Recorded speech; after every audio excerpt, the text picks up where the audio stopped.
Dengan bahasa bisa muncul ilmu. Nah, ini namanya munajat. Kadang-kadang ada prasangka dari sebagian orang yang dalam belajar, karena dia dalam posisi bahasa jahiliyah. Kalau jahiliyah dalam agama munajat, dalam munajat itu bahasanya tepat dan tidak mengandung makna. Itu jahiliyah. Tapi kalau bahasa makna tidak tepat tapi memiliki makna yang banyak. Nah, kita lihat seperti agama. Agama dijadikan dengan rukun syarat yang sangat banyak. Agama dijadikan rukun syarat yang sangat banyak sampai melelahkan. Sebetulnya bukan melelahkan tujuannya Allah, tapi kamu lelah karena tidak bisa berakal dan bernafsu dalam mengerjakan. Untuk itu kita harus belajar memahami bahasa ma'rifatullah, yaitu bahasa ma'rifat. Ini yang dikatakan munajat. Munajat itu bahasa ma'rifat. Kita percontohkan. Kalau bahasa munajat adalah bahasa sir, bahasa yang terungkap dalam rahasia. Membahasakan rahasia Allah itu harus melalui bahasa munajat, wajib. Kenapa? Menghindari pemahaman yang salah. Kalau bahasa makna ini kalau diungkapkan menjadi bahasa, dia akan bermunajat. Kalau ada makna, contohnya apa? Kita lihat alif lam mim. Susah kita membaca secara harfiahnya, tapi secara makna akan mudah kita baca karena dia menampilkan huruf. Nah, ini hijaiyah. Kalau dia menampilkan saud matsani menjadi bahasa, contoh yasin tidak huruf tapi yasin kalam saud matsani, ini akan membuat kita menerjemahkan dengan munajat. Kenapa? Karena saud matsaninya terhenti dengan satu kata. Nah, jadi kalau kita ingin memahami atau belajar tentang hakikat ketuhanan kepada Allah, terlebih dahulu kita harus mengangkat dan memiliki derajat bahasa munajat yang disebut dengan kalam-kalam ma'rifat. Kalau kita mengajar atau belajar, kita harus menerima kajian itu kebenarannya di kalam munajat tadi. Inilah yang membuat ada yang berpaham karena dia lemah di dalam memaknai atau memahami bahasa munajat. Ada yang berprasangka kaji ini terlalu tinggi. Ada juga yang berprasangka ini mah kaji rendah-rendah aja, biasa aja. Ini diakibatkan yang belajar tidak seimbang di dalam memahami, tidak seimbang atau tidak mampu mengimbangi ilmu dan derajat tingkat ilmu yang diturunkan. Bukan berarti kaji itu tinggi, bukan berarti kaji itu rendah, tapi kajian itu ketuhanan harus bermunajat. Karena apa? Al-Quran bahasa bermakna. Jadi bukan karena kaji itu tinggi, tapi kita sendiri yang belum memahami bahasa munajat atau dikatakan kalam ma'rifat. Kita contohkan kalam ma'rifatnya apa? Kalau secara jahiliyah orang kita lihat dalam bentuk penyampaian hukum mimbar. Kalau dalam amaliyah fasih berayat, dan melakukan hadis dan mudah dimengerti. Itu amaliyah. Kalau kita memberikan suatu penceramahan. Kalau penceramahan ini ke tingkat sir atau hakikat, ini digolongkan namanya tausiah. Bukan ceramah lagi, tapi sudah tausiah. Nah, kalau sudah tausiah, toh itu ibadah, itu belakang terakhir adalah kepada Allah. Tingkatnya pembahasan zatnya Allah, tausiah, ta dan berarti akan muncul munajat, bukan seperti amaliyah tadi lagi, naik dia. Nanti guru akan berkata seperti yang disampaikan syarat bermimbar tadi, atau menjadi seorang khatib. Nah, ini kita contohkan. Apa yang hak itu? Masuk bahasa munajat. Bermimbar Muhammad kepada Adam, berkalam Allah dalam nyawa. Inilah yang harus disampaikan. Nah, itu berarti namanya munajat. Bermimbar Muhammad kepada Adam, berkalam Allah dalam nyawa. Ini namanya munajat. Atau kita memahami kajian kodrat Allah pada diri, wujud Allah pada batin, mawujud Muhammad pada rohani, nyatalah Adam pada jasad. Kenapa kita tidak berlari kepada bahasa jahiliyah? Apa bahasa jahiliyahnya?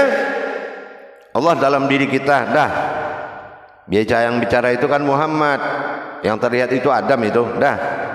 Kenapa kita tidak menyampaikan, tidak boleh menyampaikan dengan bahasa seperti itu? Karena memiliki adab-adab kalam. Kita harus menyampaikan kebenaran yang hak di dalam syiar itu. Bermimbarnya Muhammad kepada Adam, berkalam Allah dalam nyawa. Nah, itu kalau kita bermimbar, itu bahasa munajatnya. Jadi kita harus mengikuti adab-adab dari tingkat ilmu yang kita pelajari. Ini sudah tahu ilmu ma'rifatullah, cara belajar masih amaliyah. Mana bisa nyambung dengan ilmunya? Kita tidak merasa ini bahasa yang turun dari Allah kepada kita, tapi kita merasa kita agak sulit menerima karena hatimu kedudukannya rendah, maka kamu tidak paham bahasa makna. Semua itu adalah suatu makna. Kalau pelajaran itu berupa suatu gerakan, berarti gerakan itu isyarat, bukan segalanya. Ini yang dikatakan makna. Jadi para hadirin dan hadirat, kaum muslimin dan muslimat rahimakumullah, bahasa munajat itu sangat menentukan nilai sebuah ilmu, derajat sebuah ibadah. Makanya kalau kita belajar ke tingkat mursyid, kalam-kalamnya itu sangat tinggi menurut kita. Kita siapa? Akal dan nafsu. Lelah kita mencerna, berarti yang lelah itu akal dan nafsu. Harusnya manusia itu tidak kalah dengan akal dan nafsunya, maka dia tidak kena lelah. Jadi munajat ini adalah bahasa kodrat. Kita percontohkan satu lagi bahasa munajatnya, seperti yang pernah kita dengar dalam satu pembahasan kajian. Lebur paham wujudlah ilmu, lebur ilmu wujudlah aku, dan lebur aku wujudlah Muhammad, dan Muhammad itu aku juga. Bagaimana kita bisa menetapkan kalimat tadi? Karena diiringi oleh pandangan yang sedang dipelajari. Coba kalau munajat ini tidak berakhir ke ma'rifat, bagaimana kita bisa menyaksikan kalam tadi, munajat tadi? Maka itu harus serentak dengan kajian di saat pandangan dijadikan. Hak-hak dari ucapan Iqra itu harus ditaati. Kalau Al-Quran jatuh ke alam bernama kalam, jatuh ke kitab bernama kauli, jatuh ke diri bernama kauni, maka adab-adab bahasa sesuai dengan makom kajinya itu harus muncul. Bukan itu kesulitan, tetapi kita harus sami'na wa ta'na dengan kalam-kalam wahyu. Kenapa? Mimbar itu artinya wahyu. Jadi kita harus menyampaikan adab-adab wahyu tersebut.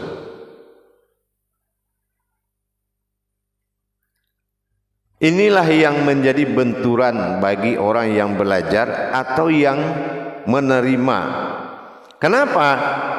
Karena kebanyakan dari umat Islam kita ini suka dengan apa yang kita mampu. Tapi yang kita tidak mampu kita bilang itu urusan Allah. Ingat, Allah tidak mengikuti kemampuanmu. Cuma kamulah yang harus mengikuti kemampuan Allah. Karena kamu adalah kodratnya. Bagaimana tidak bisa? Kecuali Allah tidak berkodrat pada diri, sambung rasa tidak mungkin terjadi. Karena kita adalah kodrat oleh Allah, maka sambung rasa itu pasti terjadi. Nah, disinilah fungsi daripada martabat kauliyah tadi, martabat bahasa.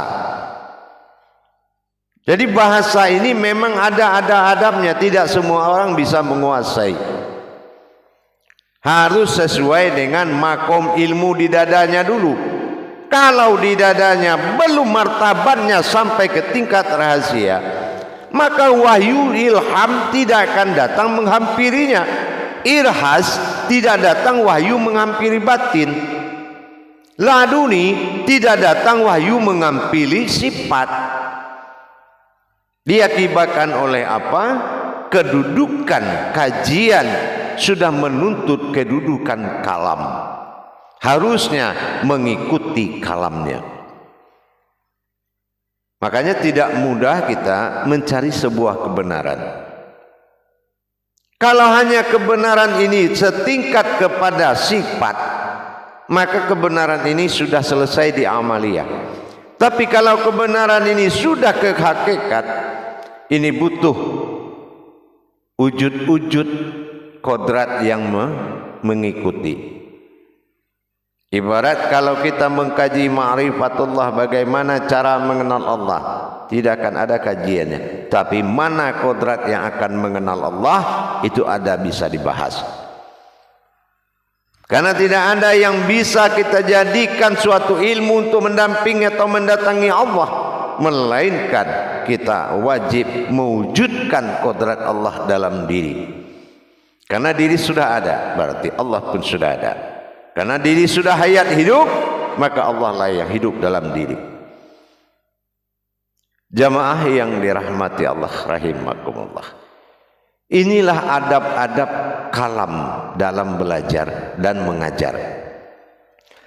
Kalau kita merubah kodrat daripada kalam tersebut, maka kita akan mengalami gangguan wahyu. Gangguan wahyu, hilang bahan dalam mengkaji. Terpaksa buku dicari banyak-banyak, buku dibeli banyak-banyak. Habis bahan buku, pindah kitab. Habis kitab, cari kitab lain. Sementara dirimu adalah kitabullah, alat untuk mencari Allah. Insya Allah jamaah, selalu kita tingkatkan iman dan takwa kita dengan kita selalu belajar. Terus belajar dan terus belajar. Jadi bahasa menentukan derajat ilmu. Kalau derajat ilmunya adalah akidah, maka bahasanya akidah, akhlak dan akal. Tapi kalau bahasa ilmunya sudah iman, tingkatan kajiannya sudah iman, maka dia dapat tuntunan, martabat dan kodrat yang berbeda. Maka dia harus memakai kalam-kalam keimanan. Dan apabila dia sudah masuk ke tingkat ilmu, maka kalam-kalam sir dan ma'rifatullah itu akan menjadi pedoman dan tuntunan bagi dia. Inilah adab. Jadi bukan kita menghalalkan segala cara yang telah halal. Kajian itu memang halal, tapi bukan dihalalkan dengan segala cara. Jamaah para hadirin dan hadirat rahimakumullah. Dengan kita belajar meningkatkan kualitas ilmu di diri kita sesuai dengan makomnya. Jadi munajat ini adalah bahasa makna, yaitu hakikat kalamnya Allah dalam diri. Contoh kita lihat orang mengadakan sunnah nikah. Aku terima nikahnya akan engkau. Kenapa dibalik-balik? Kenapa kita tidak bilang, ya udah aku terima nikah engkau ya. Udah saya terimalah. Kan bisa aja kita bahasa jahiliyah begitu. Tetapi untuk Allah semua sudah ada adab-adabnya. Aku nikahkan anakku akan engkau si anu bin si anu. Kenapa? Iramanya pun ada, tataan kalamnya pun berbeda dengan bahasa sehari-hari. Inilah adab. Inilah adab yang wajib kita pakai. Maka kita harus bersandar kepada adab. Bi abdihi derajatun fil ilmi. Adab itu lebih tinggi derajatnya daripada ilmu.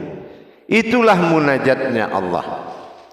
Tentunya berikutnya berkalam munajat tentunya harus sesuai dengan kodrat yang berkalam. Kalau yang berkalam ini hanya satu orang atau seseorang yang berpengalaman, maka kalam ini akan meninggalkan dia. Cara kalam meninggalkan apa? Tidak ada lagi yang harus dikaji. Atau kaji-kaji apa aja lah. Nah, itu berarti sudah ditinggalkan.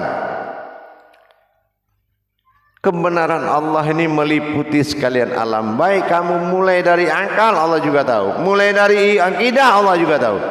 Mulai dari iman juga Allah sudah tahu. Tadabbur ini memiliki kemampuan yang khusus. Membahas, membedah, kaji harus berdasarkan kodrat dan martabat diri dulu. Apa sudah ada hak kita di situ atau belum? Dan kita harus menghormati, menjaga kehormatan Allah dengan beradab. Mulai adab kalam, mulai adab kodrat. Harus semuanya memenuhi rukun dan syarat.